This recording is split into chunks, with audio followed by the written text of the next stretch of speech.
ఓం సాయిరామ్. శ్రీ సచ్చిదానంద సమర్థ సద్గురు సాయినాథ్ మహారాజ్‌కి జై. మన సాయి కుటుంబ సభ్యులందరికీ నమస్కారం అండి. ఎలా ఉన్నారు? ఏం చేస్తున్నారు? మీరందరూ కూడా సంతోషంగా, క్షేమంగా, ఆరోగ్యంగా ఉండాలని, సాయినాథుని యొక్క ఆశీస్సులు మనపై ఎప్పుడూ ఉండాలని మనస్ఫూర్తిగా ఆ సాయిని వేడుకుంటూ ఈరోజు వీడియోను మొదలుపెడుతున్నాను. ఇక ఈరోజు వీడియోలో బాబాగారి సందేశం ఏమిటి అంటే, బిడ్డా, నీవు ఎప్పుడూ విననటువంటి శుభవార్తతో ఈరోజు నీ సాయి నీ ముందుకు వచ్చాడు అంటున్నారు.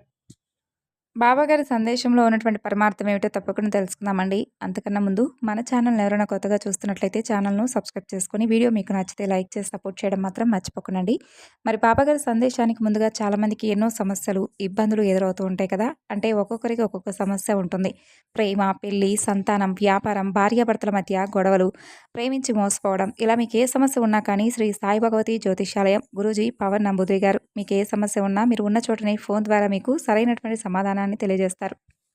9043637512 సంప్రదించవలసినటువంటి ఫోన్ నెంబర్. ఇక ఇప్పుడు పాపగారి సందేశం గురించి తెలుసుకుందాం. బిడ్డ, నీవు ఇప్పటి వరకు విననటువంటి ఒక మంచి శుభవార్తతో ఈరోజు ఈ సాయి ఒక మంచి సందేశం ద్వారా నీకు వినిపించబోతున్నాడు. మరి ఆలస్యం చేయకుండా సాయి చెప్పే మాటలను శ్రద్ధగా ఆలకించమ్మా. నీకు ఏమీ తెలియదు. చూడు, నాకు తెలియని విషయాలు కూడా నీకు అసలు ఏమీ తెలియవు. అదేమిటి బాబా అని ఆశ్చర్యంగా ఉంది కదూ? అవును, నిజమే. నీవు ఇన్ని రోజుల నుండి ఎవరైతే నా అని అనుకున్నావో, నీ అనుకున్న వాళ్ళందరూ కూడా నిన్ను మోసం చేయడానికి సిద్ధంగా ఉన్నారు. కాబట్టి వారి నుండి నిన్ను ఎలాగైనా సరే నేను తప్పించాలి. అంతేకాదు వారికి సరైనటువంటి గుణపాఠాన్ని కూడా నేర్పించాలి. కాబట్టి నాకు చాలా పనులు ఉన్నాయి. ఈ పనులన్నింటిలో పడి నీ విషయం గురించి, నీవు కోరినటువంటి కోరిక గురించి కొంచెం ఆలస్యం జరగడం వాస్తవమే. కానీ నిన్ను ఎవరైతే బాధ పెట్టారో, ఎవరైతే నిన్ను ప్రతిరోజు కూడా హేళన చేస్తూ ఉన్నారో వారందరికీ కూడా సరైనటువంటి సమాధానం తెలియజేయాలి కదా. అంతేకాకుండా నీకు వారెవరో కూడా అతి త్వరలోనే తెలియపరుస్తాను. వారి నుండి నీవు దూరంగా ఉండు.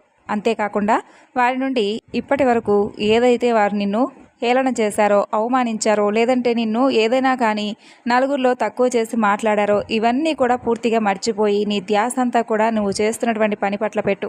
తప్పకుండా నీకు ఏదైతే ఎప్పుడు ఏవి ఇవ్వాలో ఈ బాబాకు బాగా తెలుసు. కాబట్టి నీ జీవితానికి ఏది సరైందో, ఎప్పుడు నీ దగ్గరకు రావాలో, ఎప్పుడు నీకు ఏం చెయ్యాలో అన్నీ నాకు బాగా తెలుసు. ఏది నీకు ప్రయోజనకరం, ఏది నీకు హానికరం, ఇవన్నీ కూడా నాకు బాగా తెలుసు. తగినటువంటి సమయం రాబోతుంది. నీవు వేచి చూసినటువంటి కాలం నీకు తగినటువంటి సమాధానం ఇవ్వబోతుంది. ఏదైనా సమస్య వస్తే ఆ సమస్యకు పరిష్కారం కోసం భగవంతుడి దగ్గరకు తప్పకుండా పరిగెత్తుకుంటూ వస్తారు. అలాగే తప్పకుండా రావాలి కూడాను. అలాగే నువ్వు కూడా నన్ను అన్ని విధాలుగా తల్లి, తండ్రి, గురువు, దైవం అన్నీ నువ్వే బాబా అని నువ్వు అన్నప్పుడు, మరి నీ సమస్య వచ్చినప్పుడు నేనెందుకు నీకు పరిష్కారం చూపని చెప్పు? నీవు అపోహ చెందావు. బాబా ఇప్పటి వరకు నాకు ఎలాంటి పరిష్కార మార్గం చూపించలేదు, నా కోరిక నెరవేర్చడం లేదని చెప్పి అపోహ చెందుతున్నావు. అంటే నీ చుట్టూ ఉన్నవారిని నమ్మినంతగా నేను బాబాని నమ్మడంలో నువ్వు విఫలమయ్యావు. చూడు, నీ మంచి మనసుకు భగవంతుడు ఎప్పుడూ కూడా హాని తలపెట్టడు. భగవంతుడే కాదు, కాలం కూడా నీకు అన్ని విధాలుగా సహకరిస్తుంది. ఎందుకంటే కొంతమంది ఉంటారు, కొంతమందిపై ఈర్ష్య, ద్వేషాలతో రగిలిపోతూ ఉంటారు. పైకి ఎంతో సంతోషంగా వారితో మాట్లాడుతూ ఉన్నట్లే ప్రవర్తిస్తారు. కానీ వారి లోపల కుళ్ళు, కుతంత్రాలు, ద్వేషాలు, ఈర్ష్య ఇవన్నీ కూడా ఎక్కువగా ఉంటాయి. కానీ నీ మంచి మనసుకు అవి లేవు. అంటే నాకు అసలు లేవా బాబా?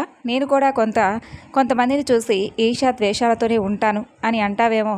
నిజం చెప్పాలంటే ఈర్ష్య, ద్వేషాలనేవి ఉండాలి, కానీ చాలా తక్కువగా ఉండాలి. అవి లేకపోతే మనిషికి ఏదైనా సాధించాలనేటటువంటి తపన, అలాగే ఇతరులను చూసి ఆశపడేటటువంటి లక్ష్యం, ఇవి రెండూ కూడా పూర్తిగా మనుగడైపోతాయి. కాబట్టి ప్రతి మనిషిలో కూడా ఇవి సాధారణంగా ఉండే ఉంటాయి.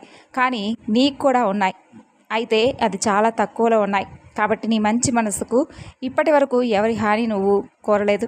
ఎవరిని కూడా ఎప్పుడూ కూడా నాశనం చేయాలని కానీ, లేదంటే ఇతరులతో నీ జీవితాన్ని కానీ ఎప్పుడూ నువ్వు పోల్చుకోలేదు. కాబట్టే నీకంతా కూడా మంచి జరగబోతుంది. అన్ని దారులు మూసుకుపోయినప్పుడు, ఇక నాకెవరూ లేనప్పుడు నీవు బాబాను ప్రశాంతంగా మంచి మనసుతో, బాబా నాకు ఇది కావాలి అని అడిగిన ప్రతిసారి నీకేదో ఒక విధంగా నేను సహాయాన్ని అందించాను. అలాగే రాబోతున్నటువంటి కొన్ని రోజుల్లో కూడా నీకు కావాల్సినటువంటి మంచి మార్గాన్ని నేను చూపించడంలో ఎట్టి పరిస్థితుల్లో కూడా విఫలం చెందను. నువ్వు తప్పకుండా సాయి నాకు అండగా ఉన్నాడు అనేటటువంటి పేరుతో, బాబా నిజంగా నువ్వు ఉన్నావు, అన్నీ నువ్వు చూస్తూ ఉన్నావు, అన్ని సమస్యలకు కూడా నీ దగ్గర పరిష్కారం ఉంది బాబా అని నీ చేత అనిపించుకోకపోతే చూస్తూ ఉండు. రాబోతున్నటువంటి కొన్ని క్షణాల్లో కావచ్చు, కొన్ని గంటల్లో కావచ్చు, లేదంటే కొన్ని రోజుల్లో, కొన్ని నెలల్లో ఏదో ఒక రోజైతే నీవు ఇప్పటి వరకు ఊహించని విధంగా విననటువంటి మంచి శుభవార్తతో నిన్ను తప్పకుండా నేను పలకరిస్తాను. అంతవరకు శ్రద్ధా సబూరితో, ఓర్పు సహనంతో, మంచి మనసుతో ఇలాగే ఎప్పుడూ కూడా ధర్మ మార్గంలో నడుస్తూ ఉంటామని ఈ సాయి ఎప్పుడు నీ నుండి కోరుకుంటూ సెలవు తీసుకున్నాడు. సో విన్నారు కదండి బాబాగారి సందేశం. ఈ సందేశం మీకు నచ్చితే మరికొంతమందికి షేర్ చేయండి. తిరిగి మరొక చక్కని వీడియోలో కలుసుకుందాం. అంతవరకు నమస్కారం. ఓం సాయిరామ్. సర్వేజన సుఖినో భవంతు.